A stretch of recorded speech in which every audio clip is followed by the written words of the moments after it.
is like Justin Baldoni saying, I'd love to work with Blake again.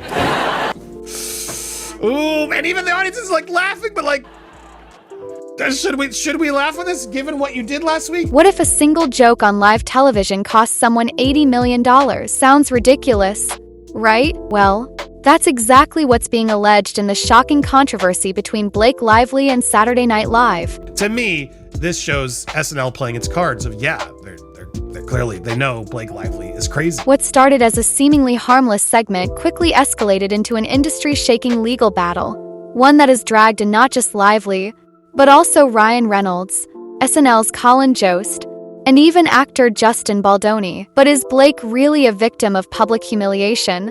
Or is this just another Hollywood PR strategy designed to keep her in the headlines? Let's break down the lawsuit. And given the appearance, she's gonna have this same reaction of, wait a second, why are you making fun of me? I thought you had our back, Saturday Night Live. What's going on?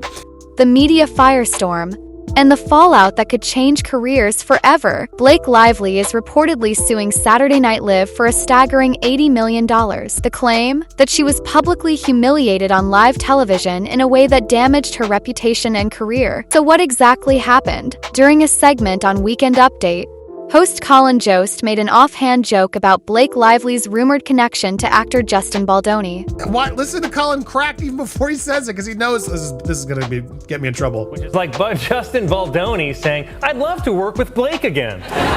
The punchline? That Baldoni was eager to work with Lively again, implying there was something more behind their past collaborations. First glance, seemed like a throwaway joke. But the real twist? The joke was framed in a way that hinted at a deeper scandal involving Ryan Reynolds, fueling rumors that something was going wrong in their marriage. And to make things even worse, Reynolds, who was present, gave an awkward, nervous laugh. And then we've also got this story, Justin Baldoni. Now, as you know, these jokes are written like sometimes up until the minute. That moment set the internet on fire. And now, Blake's legal team claims the joke wasn't just tasteless, it was defamatory. They argue it crossed the line into exposing private, sensitive details about her personal life, causing emotional distress and serious damage to her career. But is this really a legal case, or a PR move designed to control the narrative? That's where things start to get messy. Colin is now married to Scarlett Johansson, who Ryan Reynolds allegedly, the rumors are, cheated on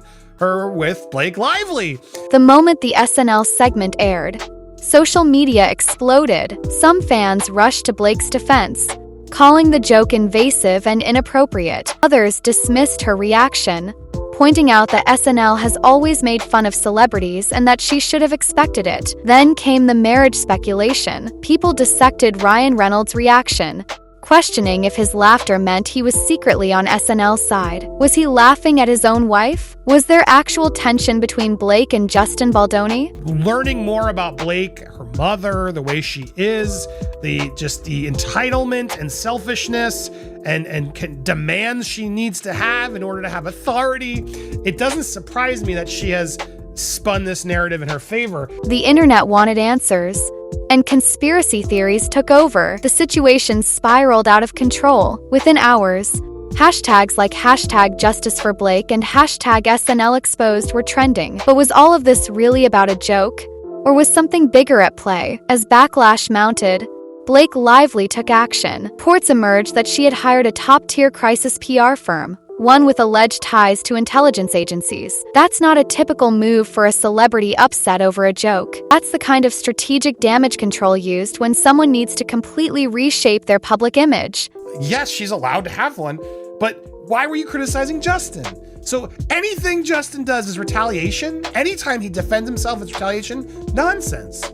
And you're telling me, Blake, you didn't leak this out? Almost overnight, articles began framing Blake as a victim. Headlines painted a picture of her being blindsided by SNL, forced into legal action to protect her name. But while fans rallied behind her, legal experts weren't convinced. Some argued the case lacked real legal standing, claiming that it was being exaggerated for publicity rather than actual justice. If Blake was genuinely wronged, why the intense PR campaign? Her playing, why? What? Is there something wrong? Yet clearly Clearly, guys, the joke didn't hit. The joke didn't hit. Was this lawsuit less about legal consequences and more about winning public sympathy? As the controversy deepened, Ryan Reynolds found himself caught in the crossfire, not just because of his reaction on SNL, but because of a resurfaced clip that exposed a surprising contradiction in Blake's own stance. Years earlier, Blake had criticized men who made eye contact while she was breastfeeding, calling it a deeply uncomfortable experience. But then came the problem. Ryan himself had once joked about staring at a woman breastfeeding,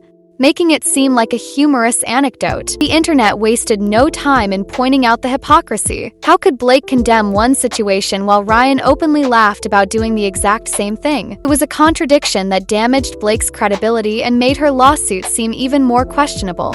Now, what's fascinating, though, is the judge denied it. The judge was like, nope, you do not have a good enough excuse. Meanwhile, Ryan's usual comedic persona, his sarcastic, joking style, was starting to backfire. In the middle of a serious legal situation, his humor suddenly felt out of touch. Was he supporting his wife or making things worse? Hollywood was watching, and they didn't like what they saw. Producers and casting directors reportedly started reconsidering Blake for upcoming projects. Advertisers, who once saw her as a family-friendly brand ambassador, began distancing themselves. The lawsuit painted her as a liability, and business decisions started shifting away from her. Ryan wasn't safe either. His charm had always been his selling point, but in this controversy, it started to look like a mask hiding deeper problems. His reputation took a hit, and some began questioning whether he had overplayed his funny guy persona to the point that it was now hurting him. Both Blake and Ryan had built their careers on being likable,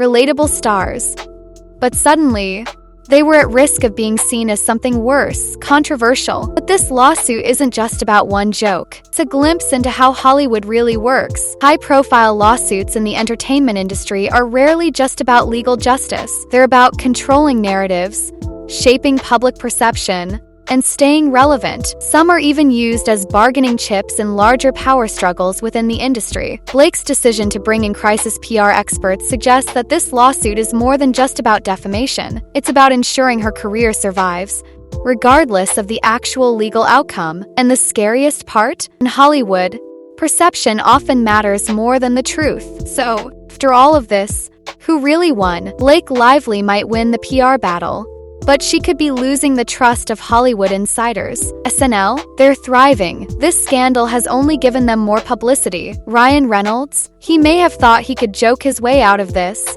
but his reputation has taken a hit he didn't see coming. One thing's for sure, a single joke has set off a chain reaction that could reshape careers for years to come. But now the real question is, do you think this lawsuit is genuine?